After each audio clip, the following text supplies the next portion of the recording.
মধ্যপ্রাচ্যের ভূ রাজনীতিতে আবারও বড় ধরনের উত্তেজনার পারদ চড়ছে। ইরানকে ওয়াশিংটনের শর্ত অনুযায়ী একটি চূড়ান্ত ও দীর্ঘমেয়াদী সমঝোতায় পৌঁছানোর জন্য স্পষ্ট ৬০ দিনের সময়সীমা বা আল্টিমেটাম দিয়েছেন মার্কিন প্রেসিডেন্ট ডোনাল্ড ট্রাম্প। সাম্প্রতিক যুক্তরাষ্ট্র ইরান সামরিক সংঘাতের পর দুই দেশের মধ্যে একটি প্রাথমিক সমঝোতা স্মারক স্বাক্ষরিত হলেও ট্রাম্প সাফ জানিয়ে দিয়েছেন যে এটি কোনো স্থায়ী চুক্তি নয়। নির্ধারিত ৬০ দিনের মধ্যে একটি পূর্ণাঙ্গ চুক্তি স্বাক্ষর করতে ইরান ব্যর্থ হলে দেশটিকে মারাত্মক পরিণতির মুখোমুখি হতে হবে।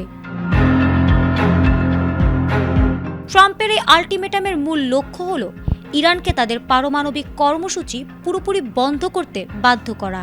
খসড়া চুক্তি অনুযায়ী ইরান সাময়িকভাবে বাণিজ্যিক জাহাজগুলোর জন্য কৌশলগতভাবে গুরুত্বপূর্ণ হরমুজ প্রণালী নিরাপদ রাখার প্রতিশ্রুতি দিয়েছে। তবে ট্রাম্প কড়া হুঁশিয়ারি দিয়েছেন, এই অন্তর্বর্তীকালীন সময়ে কোনো ধরনের ক্ষেপণাস্ত্র বা মাইন হামলা চালিয়ে বিশ্বব্যাপী জ্বালানি তেলের সরবরাহ বিপন্ন করা হলে তার সম্পূর্ণ দায় ইরানকে নিতে হবে এবং যুক্তরাষ্ট্র পুনরায় দেশটিতে বোমা হামলা শুরু করবে।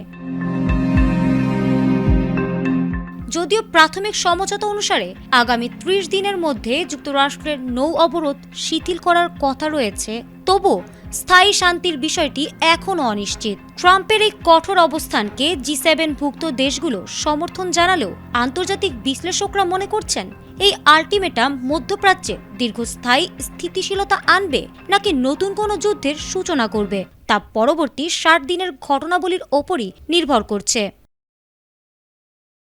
ফারহানা হক, ATN বাংলা।